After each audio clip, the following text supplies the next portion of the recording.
Essa mulher que você está vendo aí em sua tela relatou que foi abusada por entidades sobrenaturais bizonhas, e isso inúmeras vezes.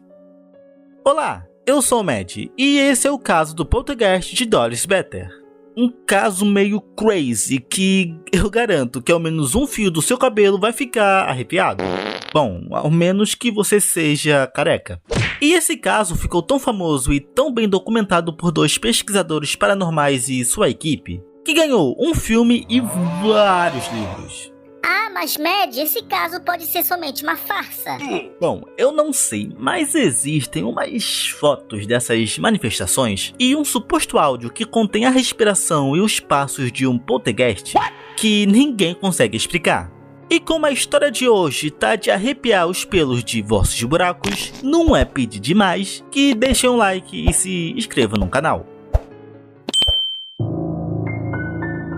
Primeiro de tudo, vamos conhecer a vítima dessas entidades. Uma mulher que teve uma infância muito difícil, pois não tinha uma boa relação com os pais, não era tipo uma relação love é forever. Inclusive, segundo relatos, ela era abusada pelo seu próprio pai. E bom, com essas coisas terríveis em sua vida, ela acabou indo procurar conforto nas bebidas e nas drogas. E como ela odiava a casa dos seus pais e o ambiente em que morava, certo dia ela foi embora. Em sua adolescência, ela tinha o costume de fazer coisas sinistras e bizonhas com os amigos, bem como brincar com espíritos. Uau. Cara, eu não sei que tesão é esse que os jovens têm de tentar invocar espíritos como a loira do banheiro e o Charlie. Mas enfim, esse grupo de amigos, na maioria das vezes, depois de estarem bem, caindo de bêbados, brincavam com o tabuleiro Ouija, tal coisa que sempre dá ruim. E por mais que não fosse algo sério e sim mais uma zoeira entre colegas, existe a hipótese de Doris, sem querer querendo, ter atraído entidades para a sua vida nessas brincadeiras. Então, não brinquem com espíritos.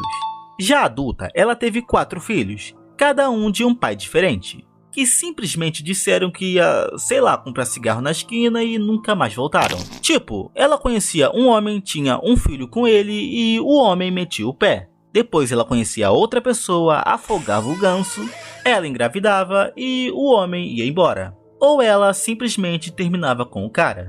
E assim foi acontecendo até ela ter 4 filhotes. Certo dia, ela decidiu que ia dar um up na sua vida. Parar de beber, largar a pinga e prevenir o que sobrou do rim dela, arranjar um dinheiro e cuidar bem dos seus filhos.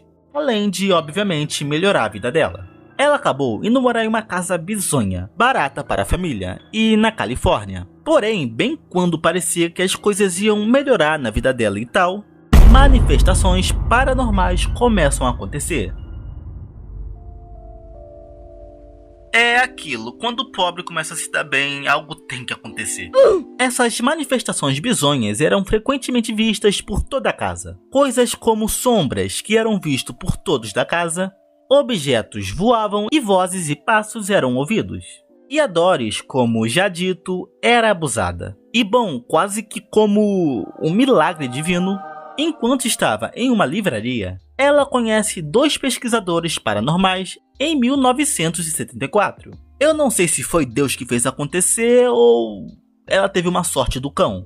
Pois eram o Dr. Barry Taff e Carrie Gaynor, que tinham o costume de investigar inúmeros casos paranormais e supostos médiums.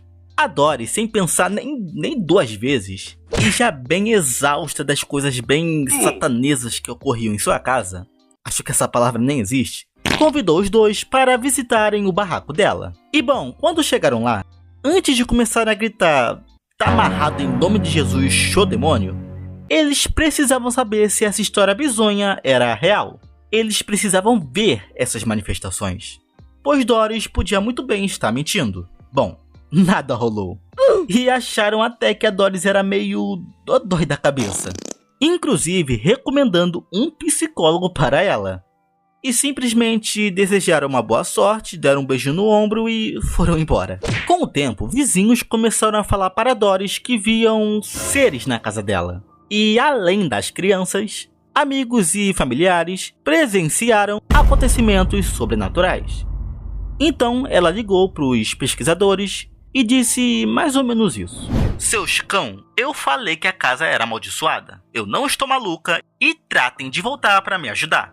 Aí eles disseram, beleza, vamos dar mais uma visita pra maluca.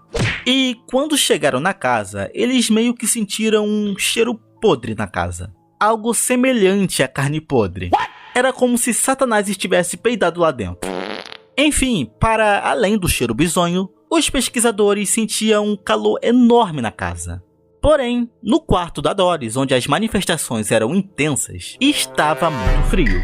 E a menos que a temperatura da casa seja uma pessoa indecisa, isso não fazia o menor sentido.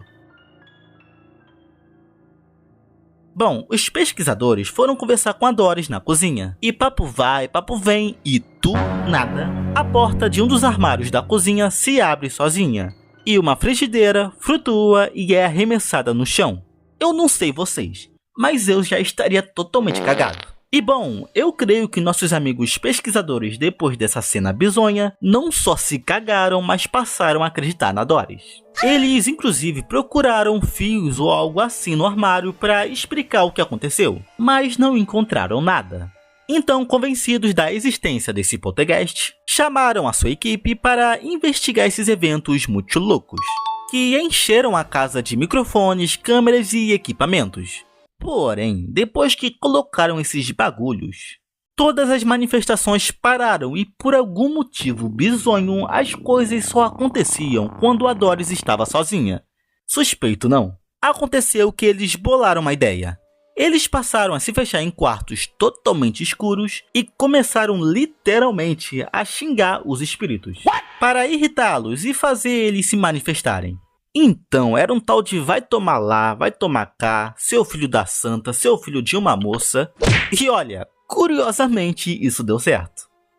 Doris também havia comentado que era comum ver sombras nos corredores, de sentir tapas ou mordidas das entidades, de esbarrar em pessoas invisíveis à noite e que, veja bem, e que bolas de luz flutuavam na casa. Simplesmente bolas de luz. Nani? Olha, eu também quero o que essa moça tá usando. Que na verdade eram bolas, às vezes amarelas ou verdes e bem grandes, que às vezes apareciam principalmente no quarto da Doris. A Doris, nesses momentos, dizia estar vendo entidades andando pelo quarto. E a equipe, além das bolotas verdes, não viam nada. Depois de algumas semanas, essas bolas se juntaram e formaram um busto humanoide. Uau. E bom, não tem fotos desse tio que brotou, mas todas as pessoas da equipe relataram que viram essa coisa bizonha. E olha, tem um fato bizonho que eu preciso comentar. Vocês conhecem a banda Black Sabbath? É uma banda que eu amo e que um dos filhos da Doris também amava. E segundo ele, as manifestações da casa pioravam quando ele ouvia a banda de metal. E a menos que a casa seja assombrada por roqueiros, é possível que as influências da banda Black Sabbath, que geralmente são ocultas, potencialize os poderes dessas entidades. E depois de um longo tempo de investigações, eles decidiram fazer um relatório explicando o que eles achavam que acontece na casa e publicá-lo. E mano, os pesquisadores foram bem filhos de uma p... pois humilharam a Doris de tal maneira que eu acho que se ela pudesse, ela matava os homens. Pois nesse relatório dizia que basicamente ela era uma bêbada ou maluca, e que as coisas só aconteciam quando ela bebia. E eles só usaram dessas situações para meio que criar uma espécie de fama. A Doris ficou muito chateada e se sentia muito enganada. Ela se mudou para outra casa, pois, ela jurava que a casa era amaldiçoada e que nem sessão do descarrego resolvia, e cortou o contato com os pesquisadores e sua equipe. E nessa nova casa, as manifestações bizonhas voltaram a acontecer, ou seja, os espíritos a seguiram. Um membro da equipe conseguiu entrar em contato com ela, pois estava preocupado e tal. E bom, ela disse que as entidades a seguiram e que ela já estava arrancando os cabelos de desespero. Esse pesquisador foi até a casa dela e gravou algo que, cara, certamente vai gelar de medo até sua unha.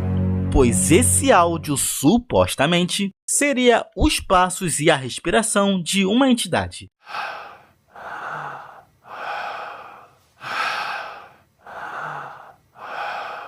Ninguém na hora escutou esse som e perceberam que gravaram isso depois quando foram olhar o gravador.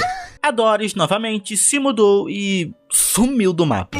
E infelizmente não sabemos mais nada sobre o que aconteceu com ela e se as coisas pararam. Sabemos somente que ela faleceu com 68 anos.